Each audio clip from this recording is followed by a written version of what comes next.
Buenos días, buenas tardes o buenas noches nuevamente. Vamos a continuar viendo hepatitis, ¿sí? La clase pasada estuvimos haciendo el primer abordaje de las hepatitis en el banco de sangre, cuáles eran las hepatitis que podíamos llegar a tener riesgo de transmisión transfusional. Nombramos a la hepatitis B, a la hepatitis D, las conocimos, las estudiamos y en el día de hoy vamos a hablar de la hepatitis C, de la hepatitis E, que recientemente se ha descubierto que puede tener transmisión transfusional, y un resumen general de las hepatitis en el banco de sangre, cómo fue evolucionando el tamizaje y la detección de hepatitis en el banco de sangre. Habíamos hablado en la clase anterior de que alrededor del año 65 se llegó a la conclusión de que existían dos tipos de hepatitis y que la hepatitis de transmisión parenteral era la hepatitis B, la denominada hepatitis B. Bloomberg había descubierto el antígeno de superficie. Ese antígeno de superficie se podía utilizar para detectar a las personas que tuvieran anticuerpos frente a ese antígeno justamente, y eso permitió desarrollar un ensayo para utilizar en el banco de sangre y descartar a aquellas personas que hubieran padecido hepatitis. Sin embargo, si bien este test bajó muchísimo la cantidad de transmisión transfusional, eh, alrededor de los años 70 seguía habiendo un 5, un 10% de casos de hepatitis post-transfusional, con lo cual se llegó a la conclusión de que seguía existiendo algún otro tipo de virus que no era el virus de la hepatitis B, que tenía transmisión transfusional. Como se evaluó que no pertenecía ni a la hepatitis A ni a la hepatitis B, se lo denominó hepatitis no A no B, y la nomenclatura era la de hepatitis NA-NB. Al mismo tiempo se descubrió que existían formas enterales de hepatitis que no correspondían a las formas al virus de la hepatitis A, no podían ser diagnosticadas como hepatitis A, con lo cual se estimó que esta hepatitis no A no B, que tenía transmisión parenteral y transmisión enteral, podía tratarse también de más de un virus. En el año 78 logran infectar chimpancés con suero que estaba infectado con esta hepatitis no A no B, la de transmisión parenteral, ¿no? Obviamente. Y al lograr infectar chimpancés que no tenían hepatitis B con un suero que no tenía hepatitis B, y estos chimpancés desarrollar hepatitis, terminaron concluyendo que se trataba, que existía otro virus. En el año 83, Balayan realiza un experimento similar al ocurrido en el 78 con los chimpancés, pero en este caso con hepatitis entéricas y en voluntarios humanos que habían tenido ya hepatitis A, con lo cual se suponía que eran inmunes, pero estas personas se contagiaron de este nuevo virus. Eh, este nuevo virus que utilizó Balayan tenía relación con la epidemia que había habido de hepatitis entérica a mediados de la década del 50 en la India, que en un primer momento se había creído que era hepatitis A, porque no había forma de diagnosticarlo tampoco. Eh, pero terminó demostrándose que no era, que era un virus nuevo. Entonces, eh, alrededor de mediados de la década del 80 nos encontramos con dos virus nuevos, uno enteral y uno parenteral, que no son ni el virus A ni el virus B, ni tampoco el virus D, que ya habíamos hablado. Recién en el año 88, y después de trabajar 7 años sobre ese virus, el grupo de Chu, que es los que están abajo en la foto, Chu, Houghton, Bradley y Kuo, logran clonar partes del virus de la hepatitis no A no B parenteral, y lo denominan hepatitis C. Al mismo tiempo que logran clonar partes de ese virus, logran con esa clonación producir proteínas recombinantes para generar un test de anticuerpos, un test que detecte anticuerpos contra este virus de la hepatitis C. En el año 90, Reyes realiza también la clonación del virus que había utilizado Balayan en el 83, con lo cual, como ya estaban en el virus A, virus B, virus D, lo denomina virus de la hepatitis E. Entonces, comencemos hablando del virus de la hepatitis C, un virus descubierto en la década del 90 prácticamente, o sea, en el año 88, pero recién en la década del 90 se empieza a testear en los bancos de sangre, y es un virus bastante importante desde el punto de vista transfusional. El virus de la hepatitis C pertenece a la familia Flaviviridae. Flavi significa amarillo en griego, así que son los virus amarillos, podríamos decir. Dentro de esta familia hay varios géneros distintos. Es llamativo, existe un género que es el Flavivirus. En ese género Flavivirus encontramos muchas de las patologías que hoy en día tienen alta trascendencia, alta importancia, que son las transmitidas por mosquitos. Algunas de ellas las vamos a ver más adelante. Dentro de este género Flavivirus, de la familia Flaviviridae, podemos encontrar al virus de la fiebre amarilla, al dengue o al Zika, por ejemplo. Pero el virus de hepatitis C pertenece a otro género distinto, un género propio que se llama Hepacivirus, Hepa C virus, fácil de recordar, que comparte familia con estos virus del dengue, Zika y fiebre amarilla, pero no comparte género. El hepacivirus es un virus hepatotropo, obviamente, o sea, tiene afinidad por las células hepáticas, pero también se lo encontró en linfocitos B y en algunas otras células del organismo. La estructura del virus es una estructura simple, tiene un RNA de simple cadena de alrededor de 9500 nucleótidos. Este RNA está dentro de una cápside, una cápsula denominada core, con las proteínas del core, que a su vez está envuelta en una envoltura lipoproteica que tiene unas proteínas que forman unas espículas de unos 6 nanómetros, ¿sí? A diferencia del virus de hepatitis B, no tenemos otro tipo de componentes como pueden ser los microtúbulos o las microesferas. En este caso, la estructura es simple: RNA, cápside viral, envoltura por fuera. Es un virus envuelto. Ese genoma que tiene internamente es un RNA, es un virus RNA lineal de simple cadena, está formado por una cadena sola de nucleótidos, y este RNA de simple cadena codifica para una poliproteína que luego se va a dividir en 10 proteínas funcionales, ¿sí? 3 estructurales y 7 no estructurales. Dentro de esas proteínas estructurales vamos a encontrar las proteínas de la nucleocápside o las proteínas de la envoltura, y dentro de las proteínas no estructurales vamos a encontrar a las proteínas que producen la transmembrana, que permiten la liberación del virus, las proteasas, la polimerasa y todas las proteínas necesarias para que el virus se replique. Como decimos, el virus de la hepatitis C es un virus RNA. Los virus RNA utilizan una RNA polimerasa, RNA dependiente. Tienen una altísima tasa de replicación, replican muchísimo, son polimerasas que tienen una alta tasa de replicación, que a su vez no tienen corrección de errores. Las DNA polimerasa pueden corregir errores en la replicación, las RNA polimerasas no pueden hacerlo. Por lo tanto, esto genera muchas mutaciones. ¿Sí? Estas mutaciones, según el porcentaje de variabilidad, van a dar distintos genotipos o subtipos o cuasiespecies. Y esto va a generar que el virus de la hepatitis C tenga muchísima variabilidad, lo cual hace dificultoso muchas veces la identificación y puede llegar a perderse en la identificación o en la posibilidad de generar una vacuna, ¿sí? Hasta el día de hoy hay 6 genotipos distintos identificados y aprobados y consensuados, pero hay algunos que consideran que pueden ser 8, 10 o más genotipos. Lo que pasa en estos casos es que muchas veces esos genotipos nuevos descubiertos, algunas personas plantean que son subtipos de los genotipos ya existentes.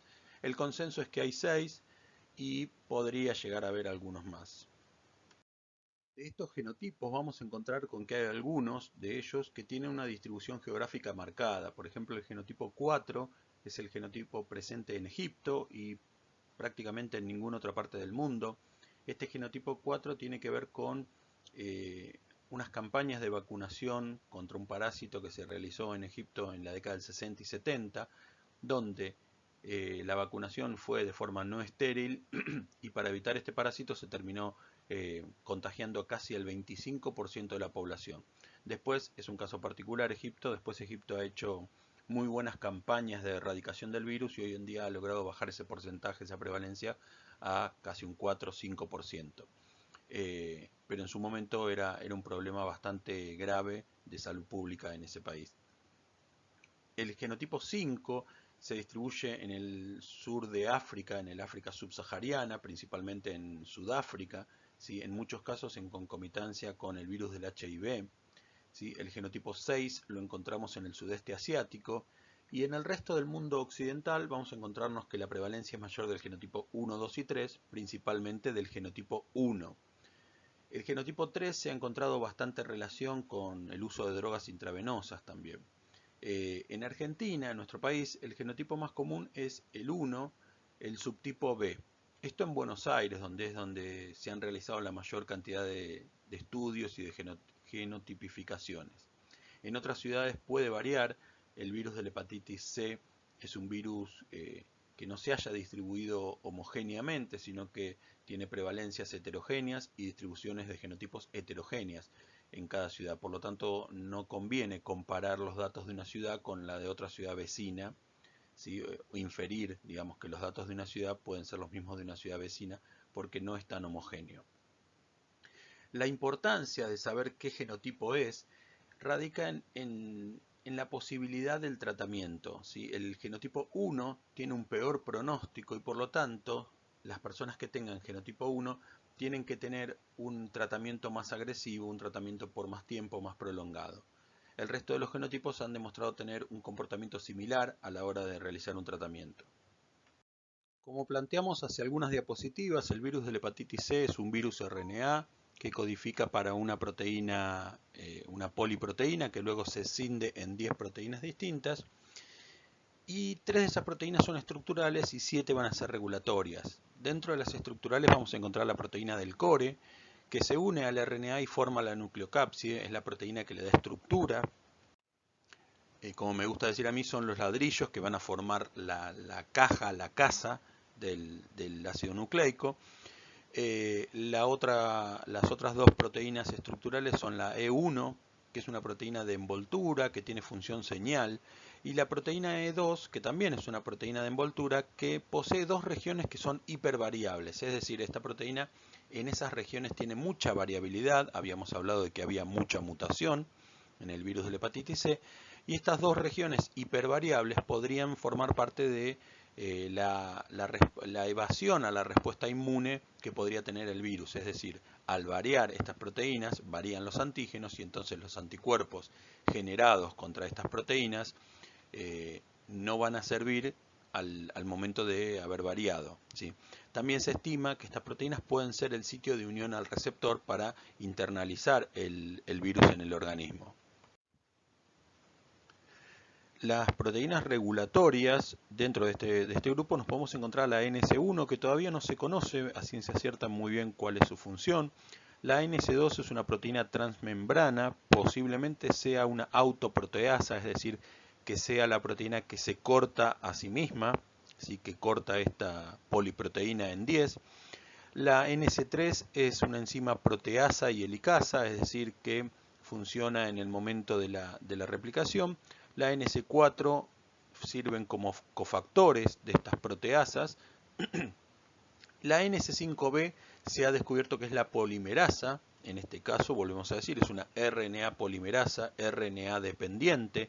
Esto significa que no tiene proofreading, que no tiene corrección de lectura. Proofreading significa eso, la corrección de lectura. Por lo tanto, es la enzima que polimeriza, la enzima que realiza la replicación de este virus, y es la enzima que va a generar todas estas mutantes de las que estuvimos hablando. La historia natural de este virus, a diferencia del virus de la hepatitis B, vamos a ver que se puede comenzar con una infección aguda, que el 15-30% de estas infecciones agudas resuelven espontáneamente. En el caso de la hepatitis B, recordemos que casi el 90% resolvían espontáneamente. En este caso, entre un 70 y un 85% van a infección crónica. Es decir, el comportamiento del virus de la hepatitis C es tendiente a la cronicidad en adultos y el de la hepatitis B es tendiente a la resolución en adultos. ¿Sí? Recordemos que para la hepatitis B en niños el comportamiento es otro. Bien, dentro de esta infección crónica que puede tener, el 75% va a tener transaminasas elevadas, es decir, va a notarse un daño hepático, se va a poder medir por las enzimas hepáticas, y un 25% las va a tener normales, estas transaminasas. De esta infección crónica, un 25% va a desarrollar cirrosis alrededor de los 20-25 años, es decir, va a tener una evolución de esta hepatitis crónica hacia la cirrosis, obviamente pasando primero por fibrosis, luego cirrosis, es la destrucción de los hepatocitos, la destrucción del tejido hepático.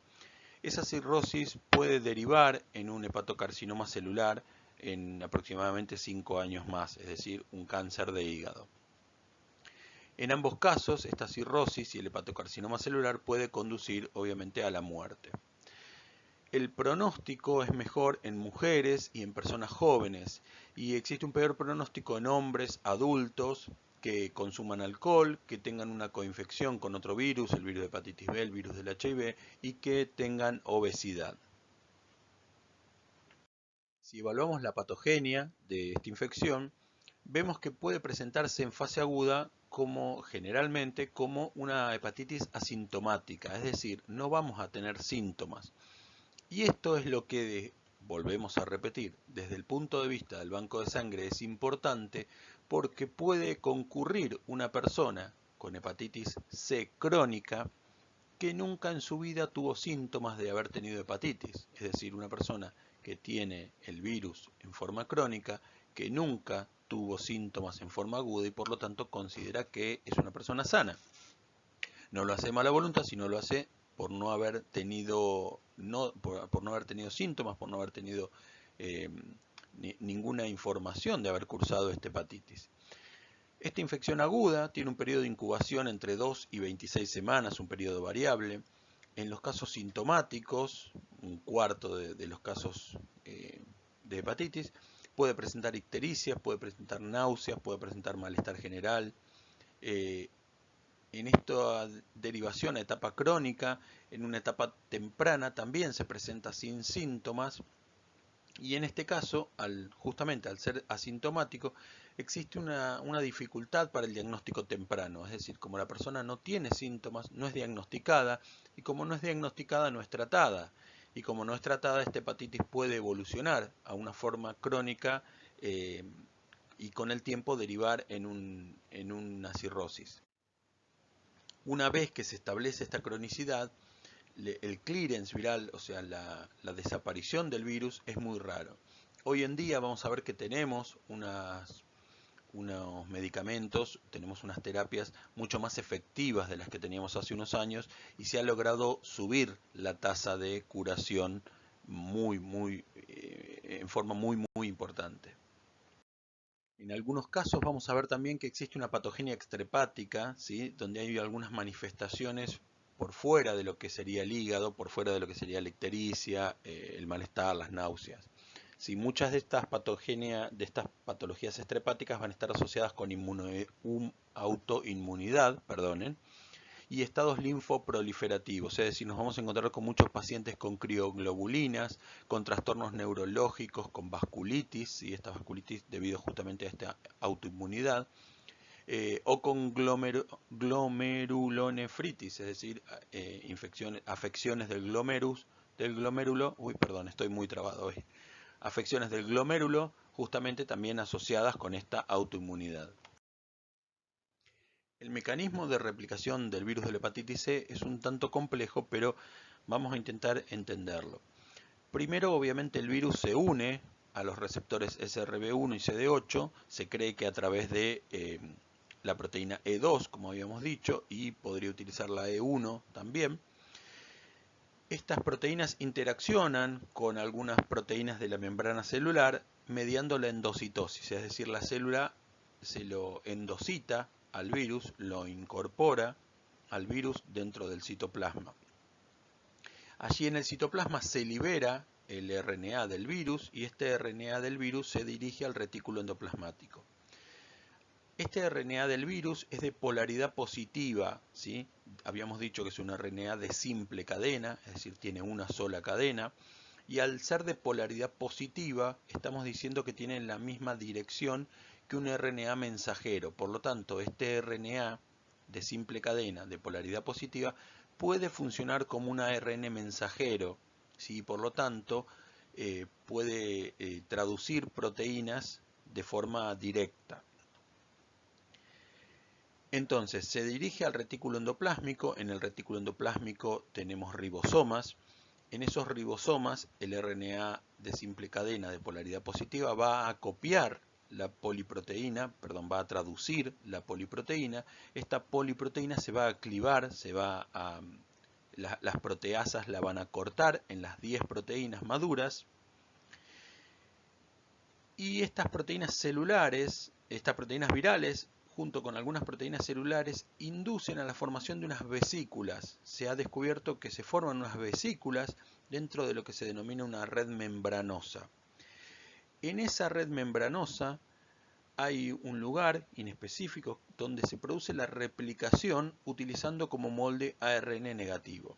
Es decir, el RNA positivo, de polaridad positiva, se copia a un complementario de RNA de polaridad negativa, y este RNA de polaridad negativa, lo ven en el dibujito como verde, este RNA de polaridad negativa sirve como molde para hacer muchas copias de ARN de polaridad positiva, ¿sí? Entonces, una vez copiado ese RNA de polaridad positiva a partir del RNA de polaridad negativa, se ensamblan las partículas en el retículo endoplasmático, se incorpora el ARN de polaridad positiva y el virus adquiere, tenemos entonces el RNA de polaridad positiva con la cápside por fuera, con la membrana, adquiere la membrana de la célula y se libera, se secreta la partícula viral. Espero que no haya sido muy complicado, cualquier cosa me pueden preguntar. En el caso de la hepatitis C no tenemos muchos marcadores, no tenemos una batería de marcadores como tenemos para la hepatitis B, que nos permitían deducir en qué etapa de la infección estábamos. En el caso de la hepatitis C, se utilizan test de anticuerpos de tercera generación. Estos test de anticuerpos de tercera generación buscan IgG o IgM del virus de la hepatitis C. Existen algunos kits que ya son de cuarta generación donde se incorpora también el antígeno de hepatitis C, es decir, en el mismo equipo se mide antígeno y anticuerpos. Para disminuir el periodo de ventana del virus de la hepatitis C, se ha implementado en gran parte del mundo la biología molecular. En algunos países no hay biología molecular para hepatitis C disponible o los costos hacen que no se pueda utilizar, y por lo tanto se utiliza la detección de antígeno del virus de la hepatitis C, o como dijimos, el combo, que es antígeno y anticuerpo en el mismo ensayo. Estos combos son los de cuarta generación. Una vez realizado el tamizaje, tenemos una persona positiva, esa persona la vamos a derivar para diagnóstico. Si tenemos un paciente, ya es un paciente, que necesita un diagnóstico para realizarse un tratamiento, lo primero que vamos a hacer va a ser confirmar ese diagnóstico.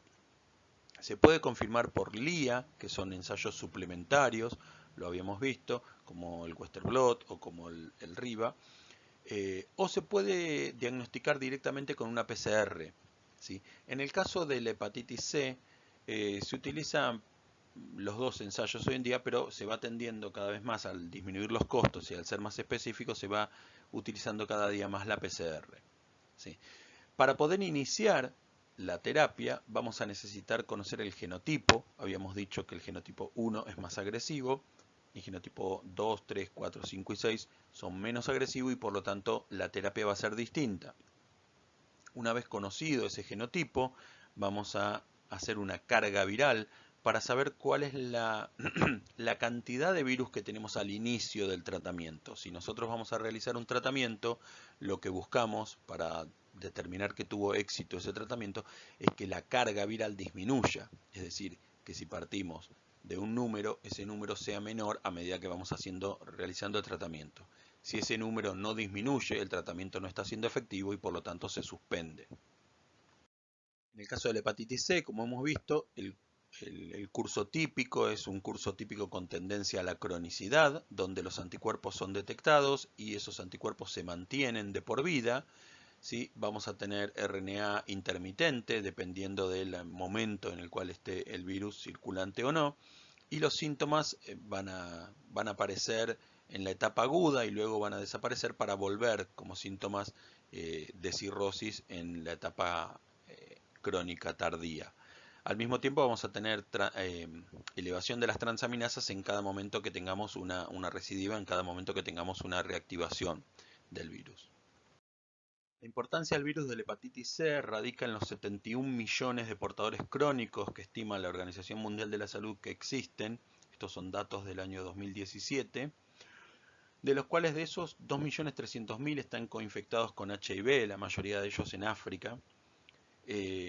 Y estos portadores crónicos son personas que tienen riesgo de transmisión transfusional, obviamente, por lo tanto nosotros tenemos que prestarle atención desde ese punto de vista. La prevalencia de esta infección es variable, como les dije, no hay regiones específicas que tengan una alta prevalencia. La OMS, la Organización Mundial de la Salud, divide en 6 las regiones del mundo: Europa, este del Mediterráneo, África, sudeste del Pacífico, América y sudeste asiático. Y en este caso nos vamos a encontrar que el este del Mediterráneo y Europa son áreas de alta prevalencia de mayor infección. En nuestro continente nos vamos a encontrar con que Bolivia tiene una prevalencia alta de hepatitis B, Brasil le sigue con una hepatitis B intermedia y el resto de los países de Latinoamérica nos vamos a encontrar con que tiene una prevalencia baja, menor al 2%. También vamos a encontrarnos con que Mongolia o Egipto y algunos países de Medio Oriente y el este del Mediterráneo tienen una alta prevalencia también. En el caso de la incidencia son los nuevos casos, ¿sí? La prevalencia son los casos existentes y la incidencia son los nuevos casos que se detectan por año. En el caso de la incidencia vemos que hay mayor crecimiento en la zona del este del Mediterráneo, la zona de Medio Oriente y en algunos países de África. Nos vamos a encontrar con que cada 100.000, en el este del Mediterráneo aparecen 62 nuevos casos cada 100.000 por año, ¿sí? Y en el año 2015 se ha detectado la aparición de 1.750.000 casos nuevos.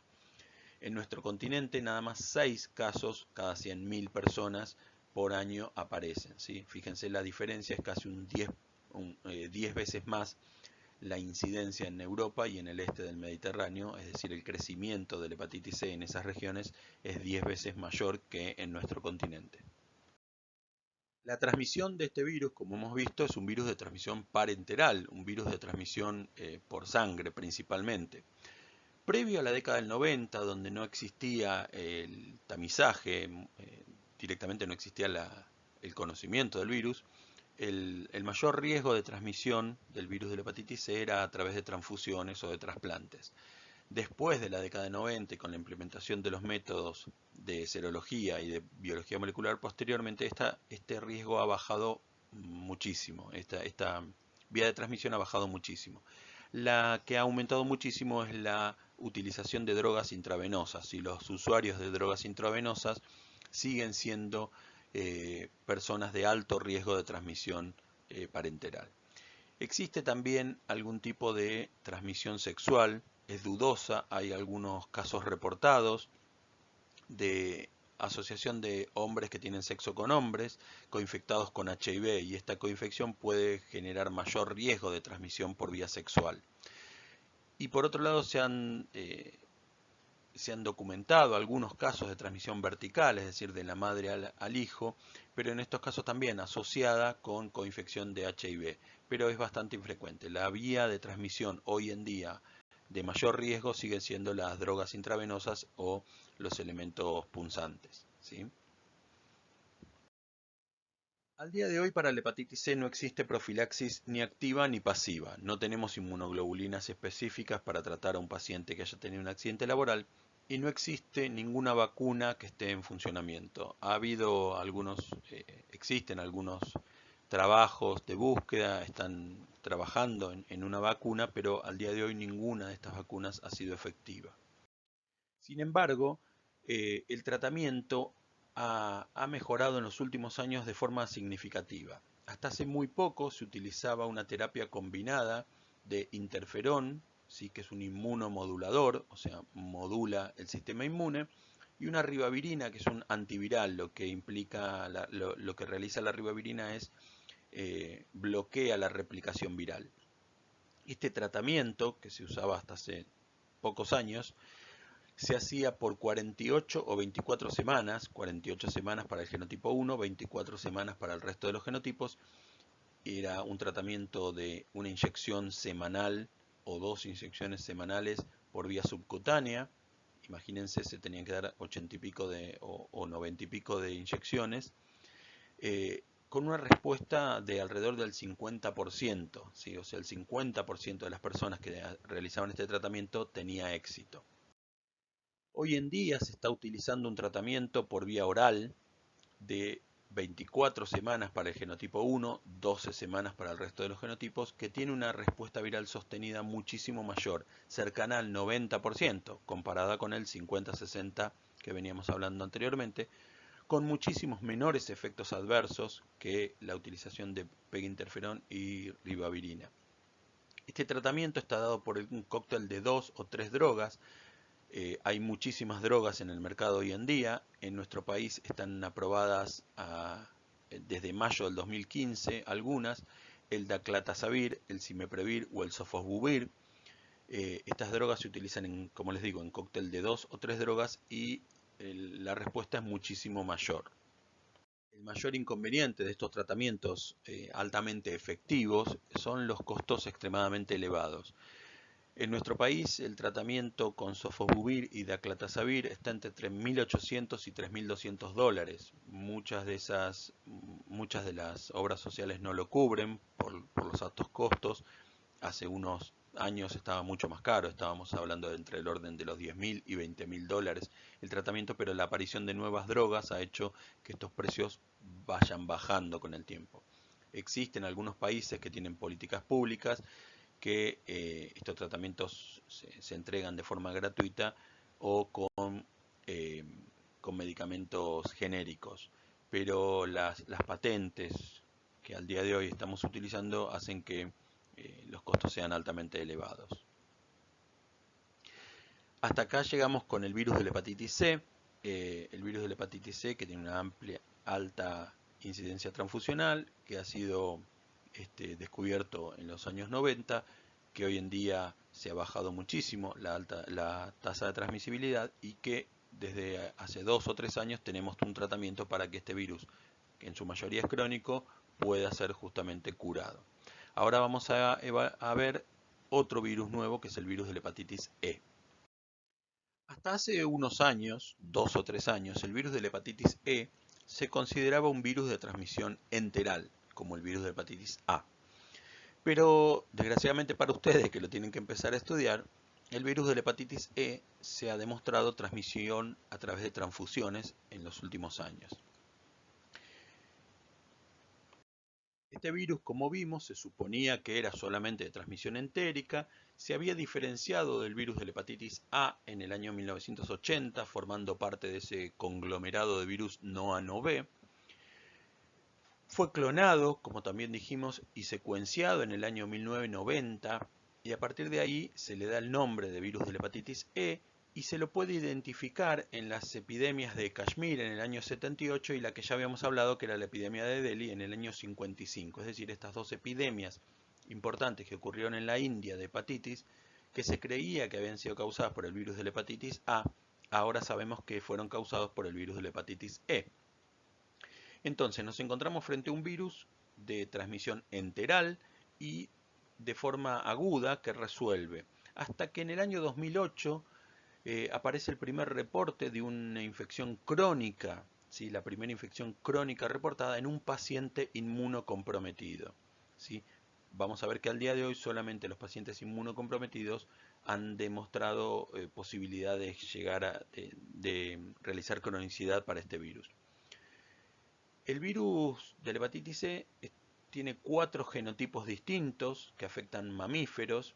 El genotipo 1 y 2 se ha encontrado en humanos solamente y son generalmente más agresivos que el genotipo 3 y 4, que tienen reservorios en la naturaleza también. El virus de la hepatitis E tiene una familia propia, el EP-Viridae, EP de hepatitis, E de E y Viridae de virus, fácil de recordar también, con un género que es el ortoepevirus, que es el que afecta a los mamíferos, ¿sí? Dentro de esta familia existen otros géneros de virus de hepatitis C que afectan a las aves, por ejemplo. Es un virus no envuelto, es decir, no tiene envoltura, tiene solamente RNA viral y una cápside que lo forma. ¿Sí? La estructura, a diferencia del virus de la hepatitis B y del virus de la hepatitis C, no tiene envoltura. Vamos a ver que eso de no tener envoltura le cambia también en algunos comportamientos. Los virus no envueltos, por ejemplo, no son tan susceptibles a los detergentes o al alcohol como lo son los virus envueltos. Este virus, el genoma de este virus es un RNA de simple cadena positivo, lineal, de la misma manera que el virus de la hepatitis C. Tiene 7.200 pares de bases, es un poco más chico que el virus de la hepatitis C, que tenía 9.400. Tenemos 4 genotipos, como hemos dicho, el 1, 2, 3 y 4. Y dentro de este RNA de simple cadena lineal positiva, vamos a encontrar 3 marcos abiertos de lectura. ORF significa Open Reading Frame, marco abierto de lectura. Que como vimos en el caso de la hepatitis B, los marcos abiertos de lectura codifican para las proteínas, ¿sí? En este caso, el marco abierto de lectura 1 codifica para las proteínas no estructurales. El marco abierto de lectura 2 codifica para las proteínas estructurales de la cápside. Y el marco de lectura 3 codifica para una proteína de unión al hepatocito. El virus de la hepatitis E generalmente se presenta con una clínica asintomática. Puede tener un periodo de incubación de algunas semanas, entre 3 y 8 semanas. Y como dijimos, el genotipo 1 y 2, que son más agresivos, tienen más probabilidad de generar clínica. El genotipo 3 y 4, que son menos agresivos, tienen menos posibilidad de generar clínica. Si se generara esta clínica, es la clínica de una hepatitis común, que puede ser con o sin ictericia, cursando con náuseas, fiebres, vómitos, dolor abdominal, anorexia, etc. Todos los cuadros inespecíficos de una hepatitis. Como dijimos, es un virus que generalmente se autorresuelve, es un virus que cursa con una etapa aguda y se resuelve. No hay casos registrados en inmunocompetentes, no hay casos crónicos, perdón, registrados en inmunocompetentes, no hay personas inmunocompetentes que tengan este virus en forma crónica, pero sí en inmunosuprimidos existen casos de cronicidad.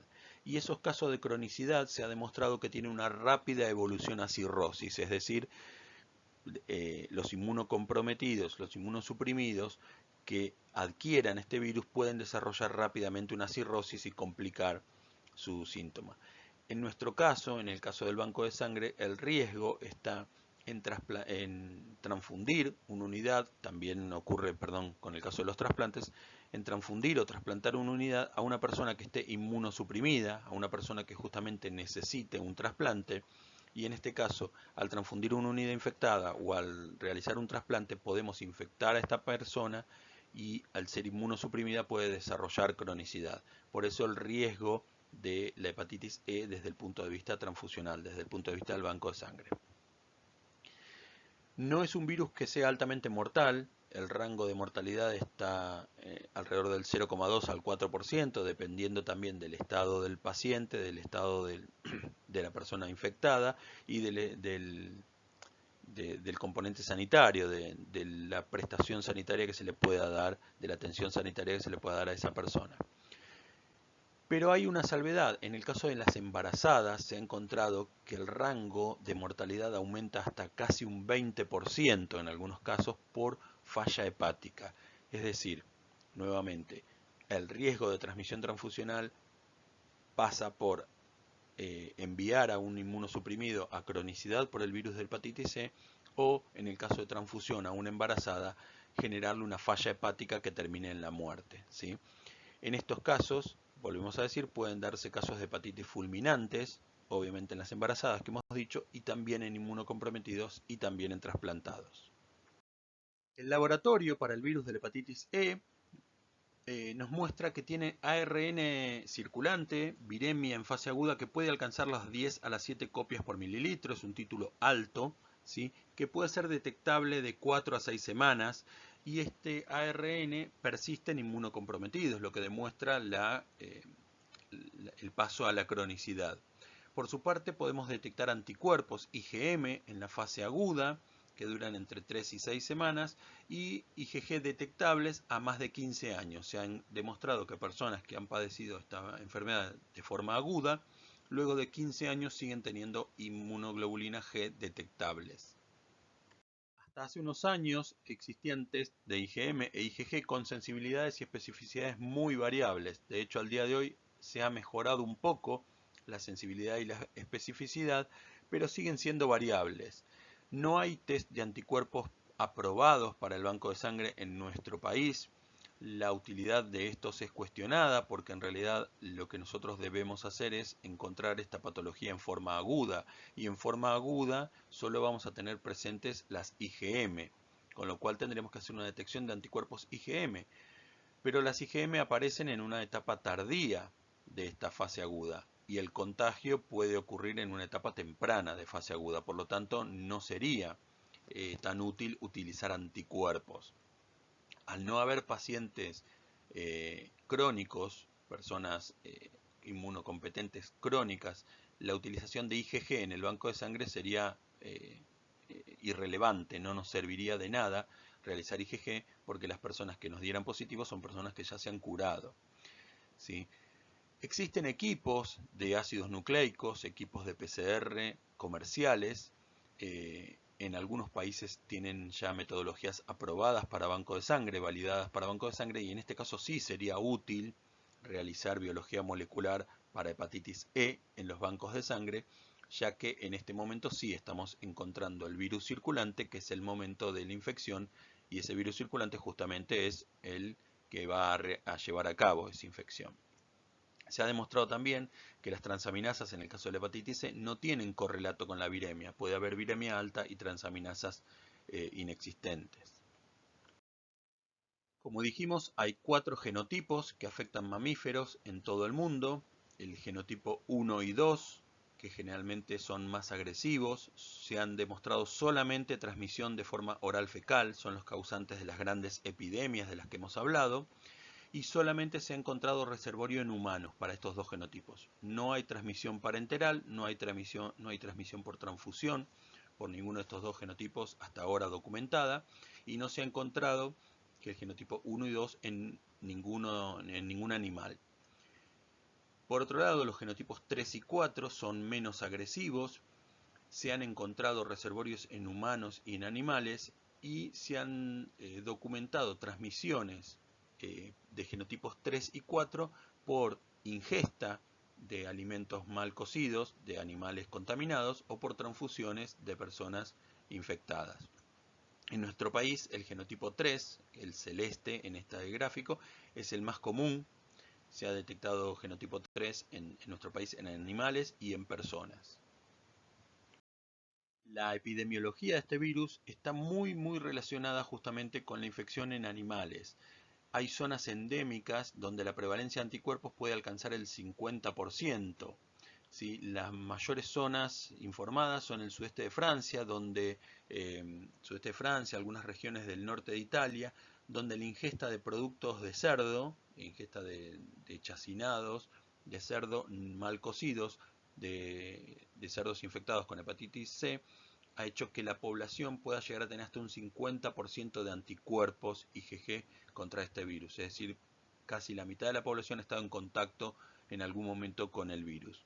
En nuestro país es endémico, ¿sí? Pero con una población menor, con una prevalencia menor al 25% de haber cursado o haber estado en contacto con el virus. Como les digo, las vías de transmisión normalmente son para las grandes epidemias del genotipo 1 y 2 y son a través de la vía fecal oral, es decir, por aguas contaminadas. En la India, un país con muchísima gente, con muchísimo hacinamiento, la posibilidad de transmisión de una epidemia debido al agua contaminada es altísima. ¿Sí? La contaminación del río Ganges es uno de los ríos más contaminados del mundo, y de ese río se extrae muchas veces para el cultivo de las plantas o para tomar el agua. En el caso de los genotipos 3 y 4, que son zoonóticos, se documentaron transmisiones por consumo de carnes poco o mal cocidas, contaminadas, de animales infectados. Y en este caso hemos encontrado transmisión a través de carne de ciervo, jabalí, conejo e incluso mejillones. En el caso de los mejillones se ha visto que mejillones obtenidos cercanos a áreas donde se vertían los desechos cloacales, estos desechos cloacales estaban contaminados con el virus de la hepatitis E, esos mejillones han ingerido esos desechos cloacales y se han contaminado con el virus de la hepatitis E, y luego cuando las personas han ingerido esos mejillones se han contagiado de hepatitis E. En el caso de ciervos y jabalíes y conejos muchas veces es por el chacinado, que carne que no ha sido cocida, que se han hecho fiambres y se ha transmitido el virus por esa vía. Discúlpenme por esto, yo también era de los que compraba salamines en la ruta y con el tiempo y con leer algunas de estas cosas he dejado de comprar aquellos que no están autorizados por el SENASA. Les recomiendo que hagan lo mismo si no quieren tener algún tipo de problema, no solo con hepatitis C, sino con triquinosis o con algunas otras patologías. Bien, y por otro lado, se reportaron casos de transmisión por transfusión en donantes asintomáticos, y esto es lo que nos importa a nosotros desde el punto de vista del banco de sangre, la transmisión transfusional confirmada del virus de la hepatitis E en algunos donantes. Se han realizado bastantes estudios de anticuerpos de hepatitis E en donantes, lo que nos brindan datos de la prevalencia de esta infección en la población. Pero esto no nos brinda datos de la posibilidad de transmisión, porque justamente al ser una enfermedad aguda, la prevalencia nos habla de personas que han estado infectadas por el virus y probablemente se hayan curado. Lo que es llamativo de estos estudios de anticuerpos es cómo en regiones tan cercanas, en Italia por ejemplo, como el Lazio y Abruzzo, el Lazio es la región de Roma y el Abruzzo es la misma región a la misma altura, pero del lado del mar Adriático. Roma está del lado del Mediterráneo, el Abruzzo está del mar Adriático, son regiones que se separan en unos pocos cientos de kilómetros, y la prevalencia, fíjense, en un lado es del 9% y en el otro del 46%, y esto tiene que ver con las costumbres de ingesta de chacinados específicos. Y en Abruzzo hay una costumbre de consumir unos fiambres realizados por cerdo, y estos cerdos están contaminados. Lo mismo ocurre con el norte y el sur de Francia, donde en el sur de Francia llega casi un 50% de la población que estuvo en contacto con el virus de la hepatitis C, y en el norte de Francia un 24%. Lo mismo con Escocia e Inglaterra, donde si bien los niveles son bajos, también hay mucha diferencia entre el 4% de Escocia y el 16% de Inglaterra. En nuestro país, en nuestro continente, perdón, la tasa de anticuerpos va desde el 43%, por ejemplo, en Antioquia, que se ha revelado, hasta tasas muy bajas del 1,2% en Uruguay. En nuestro país hicimos en el año 97 en el laboratorio nuestro una medición de prevalencia de hepatitis E, son datos que ya están bastante viejos, pero son los pocos datos que existen hoy en día, donde se ha encontrado que en el 1,8% de los donantes había anticuerpos antihepatitis E. Ahora bien, la existencia de anticuerpos solamente nos habla de la prevalencia de ese virus en la población, pero no nos habla, si bien nos habla de la posibilidad de que una persona esté infectada, no nos habla de si realmente lo está o lo estuvo. Para poder evaluar cuántos donantes de sangre estarían en condiciones de transmitir esta patología, tenemos que evaluar la viremia de esos donantes de sangre. Tenemos que hacer PCR o NAT o cualquier prueba de biología molecular para determinar qué paciente, qué donante, perdón, está en la etapa aguda y tiene la posibilidad de transmitir esta patología.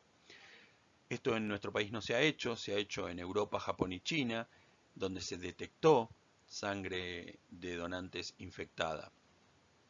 Lo que se ha visto es que no se sabe si en glóbulos rojos o en plaqueta esta sangre cuánto puede sobrevivir, este virus cuánto puede sobrevivir, pero se registró que en plasma fresco congelado la sobrevida de este virus es bastante elevada. Además se documentó la infección en monos rhesus a partir de pacientes humanos, es decir, se tomó sangre infectada de pacientes humanos infectados y se le transfundió a monos rhesus y se logró documentar esa infección. En lo que les digo, en la viremia en donantes de sangre, los estudios realizados en Egipto demuestran que una de cada 380 personas puede llegar a transmitir esta patología. En China una de cada 1500, en Estados Unidos una de cada 9500 y en Australia o Escocia ya tenemos una prevalencia mucho más baja de una cada 15.000 donantes de sangre puede llegar a ser infectivo para el virus de la hepatitis E. En el caso de la FDA en Estados Unidos no hay mediciones de hepatitis E obligatorias, no se realiza el test de la hepatitis E. Lo que se recomienda justamente sí es el diferimiento permanente de quienes hayan tenido hepatitis después de los 10 años. Sin embargo, como hemos dicho, la mayoría de los casos cursan de forma asintomática y por lo tanto no podemos diferir a alguien que no supo que la cursó. Y en este caso tenemos el riesgo de que esa persona la esté cursando y ser asintomático y ese donante asintomático estar transmitiendo en este caso el virus. La incorporación de este virus al lenguaje de la medicina transfusional, un virus que hasta hace tiempo se creía solamente enteral, aparece alrededor del año 2005, cuando se empiezan a documentar los primeros reportes de transmisión a través de una transfusión. ¿Sí? En Inglaterra en el año 2006 y en Francia en el año 2007, dos transfusiones de glóbulos rojos de donantes aparentemente sin riesgo, sin conductas de riesgo, donantes que se supone hayan ingerido este virus en algún alimento contaminado, fueron los primeros casos de reporte de transmisión transfusional. Luego han aparecido otros reportes más en Japón, en Francia, en Alemania, en España. En el caso del reporte de Japón del año 2008 es llamativo porque una familia es un trabajo que está presentado donde documenta que toda la familia del donante fue a festejar un cumpleaños, un casamiento, en un lugar de comidas, ingirieron cerdo con hepatitis E, el donante fue a donar, a los pocos días llama para avisar que se sentía mal y que el padre había muerto de una hepatitis fulminante, es decir, de la familia se contagiaron varios miembros y en ese interín entre la muerte del miembro y la aparición de los síntomas esta persona fue a donar y esa plaqueta por aféresis estaba contaminada y transmitió a los receptores la hepatitis E. También es llamativo el caso de España del año 2015, donde el donante, el donante infectado era un trabajador de una fábrica de salchichas y obviamente no representaba ningún riesgo hasta ese momento, hasta que se documentó la transmisibilidad de este virus por una transfusión de glóbulos rojos justamente de este donante, y cuando se vuelve a interpelar al donante, él confesó que en realidad a él le gustaba manotear y comer la carne cruda de las salchichas. Así que bueno, ingirió esa carne de las salchichas antes de ser cocidas y esa carne estaba contaminada y la persona adquirió la hepatitis E por ingesta y la transmitió por transfusión. Bueno, entonces lo importante de esto es que hay casos documentados, hay reportes hechos en revistas científicas documentadas y que se registró transmisión transfusional para todo tipo de hemocomponentes, es decir, hay tanto plaquetas como glóbulos rojos como plasmas. Estos plasmas tratados con solvente detergente, hemos visto la posibilidad de tratamientos. Hace unas clases hemos hablado de la posibilidad de utilizar los tratamientos de inactivación y hemos visto que esos tratamientos de inactivación en algunos casos para algunos virus en particular no funcionan, no son eficientes. El virus de la hepatitis C es uno de esos virus donde no demuestra que haya bastante eficiencia, bastante efectividad en el caso de los tratamientos con solventes detergentes o con otros compuestos, ¿sí? No ha demostrado eficacia esta metodología de inactivación. Estos reportes de transmisión transfusional han llevado a que en algunas regiones del mundo se comience a realizar pruebas de detección de ácidos nucleicos de biología molecular en los donantes de sangre. En Japón, en la isla de Hokkaido, se hace NAT luego de que fueran documentados 4 casos de transmisión transfusional. Se comenzó en el año 2005 a realizar pruebas de biología molecular a los donantes. primero en minipules de 20 personas, y ahí se encontró una prevalencia del 0,12%. Se encontraron 231 unidades infectadas en 2 millones testeadas. Luego, desde el año 2014, se hizo en muestra individual y ahí la prevalencia aumentó. Se puede suponer también que porque aumenta la sensibilidad al realizarse muestra individual en lugar de minipool, el método es mucho más sensible. Y en ese caso pasaron a tener 0,038%, es decir, encontraron 238 unidades infectadas en 631.000 unidades testeadas. La mayoría de todos estos casos no presentaban anticuerpos, o si lo tenían eran de tipo IgM, por lo cual es inútil, volvemos a repetir, la utilización de un test de anticuerpos, de un test serológico para la detección de este virus, porque estas bolsas infectadas no los tienen todavía los anticuerpos, y si los tienen son IgMs y están en etapa tardía, pero la infectividad y la transmisibilidad empieza desde la etapa temprana, desde la etapa aguda temprana. Y la mayoría de estos donantes referían haber ingerido alimentos crudos o poco cocidos, con lo cual por ese lado también tenemos la dificultad de diferir donantes, porque si empezamos a diferir todos los donantes que hayan comido en algún momento salamín o salchicha, nos quedaríamos sin donantes prácticamente.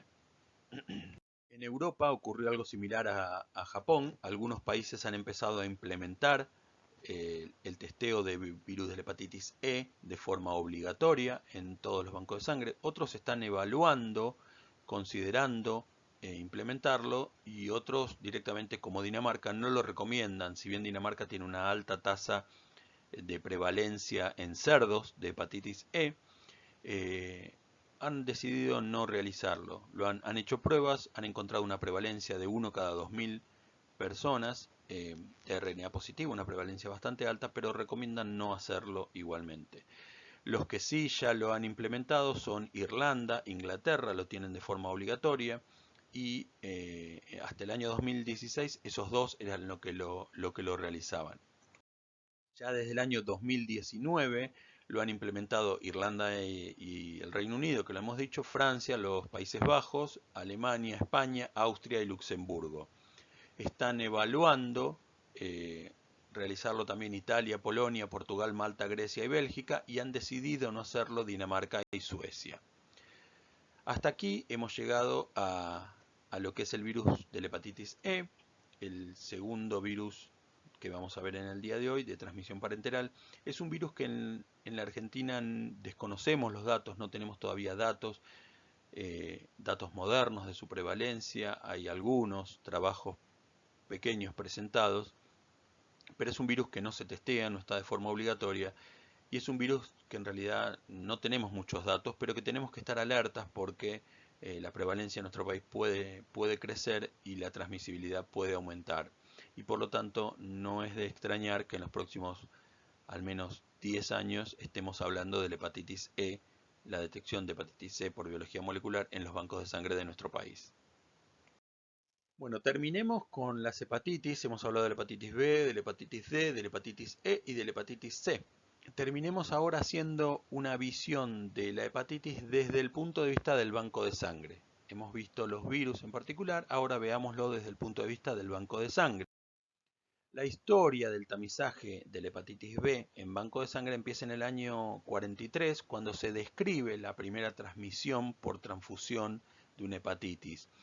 Pero hasta ese momento solamente se sabían que era una hepatitis parenteral, no había forma de testearlo, no había forma de diagnosticarla porque no se conocía ni siquiera cuál era el virus. En el año 71, recordamos que en el 65 Bloomberg descubre el antígeno de superficie. En el año 71 Estados Unidos comienza con el testeo obligatorio de la pesquisa de antígeno de superficie en banco de sangre. Unos años más tarde se implementa esto en la Argentina. En el año 80 se desarrolla el primer ELISA para antígeno de superficie. Recordemos que hasta ese momento se realizaban precipitaciones, contrainmunoelectroforesis, aglutinaciones, ¿sí? O sea, recién en el año 1980 aparece el primer ELISA comercial para la detección de antígeno de superficie en el mundo. En el año 83 en nuestro país sale la ley de sangre, y entre las exigencias de esa primera ley de sangre, la 22990, estaba la de testear el antígeno de superficie del virus de la hepatitis B.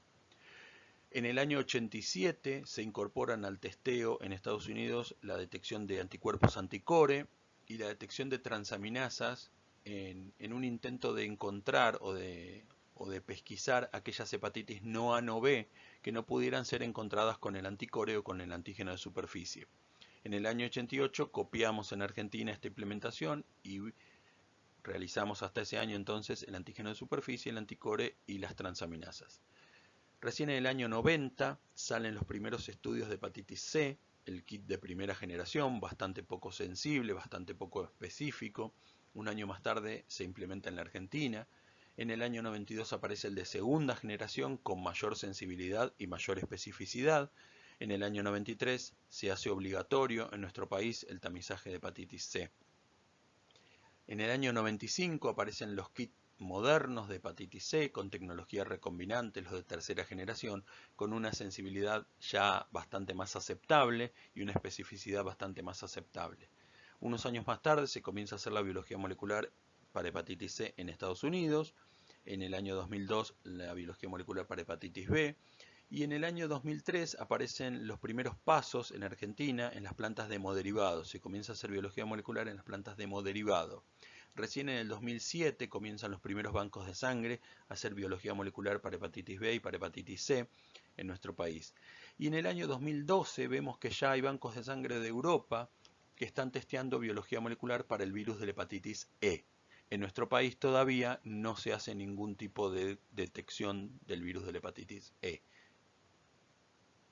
Todas estas incorporaciones de kits nuevos, de kits más sensibles, de kits más específicos, han hecho que haya bajado la hepatitis posttransfusional desde un 25% en la década del 60, con la incorporación del antígeno de superficie, a casi un 10-5%, y luego al ir incorporando distintos estudios, distintos tamizajes como el core, como la detección de antihepatitis C, y la incorporación también de preguntas en el screening, en la investigación predonación, han hecho que estas prevalencias bajen muchísimo, desde casi un 25% a ser casi inexistentes hoy en día. Si vamos a hablar de prevalencias para banco de sangre en nuestro país, podemos ver que se ha sostenido a lo largo de los últimos 20 años la prevalencia de hepatitis B y de hepatitis C, han ido bajando un poco. Esto también se debe a la vacunación en el caso de la hepatitis B, que ha hecho que baje la prevalencia un poco en las personas vacunadas. Ya al día de hoy están empezando a donar las primeras personas vacunadas al nacer. Recordemos que en el año 2000 se comienza a vacunar de forma obligatoria a los recién nacidos y por lo tanto hoy al 2020 esas personas tienen 20 años y son muchos de ustedes que pueden ya estar en condiciones de donar. Hasta hace unos años las personas que estaban donando eran personas que no habían sido vacunadas en el Plan Nacional de Vacunación. Y en el caso de la hepatitis C vemos también que la información, las políticas públicas y también la mejora en la especificidad de los kits han hecho que esta prevalencia vaya bajando de casi un 1% a casi un 0,3%. Para redondear, el tamizaje actual de hepatitis en el banco de sangre, desde el punto de vista de las normas técnicas, obligan a la realización en todo el territorio nacional de estudios para la hepatitis C y B, tanto anticuerpos como antígenos. En el caso de anticuerpos, para hepatitis B, los anticuerpos anticore y los antígenos de superficie.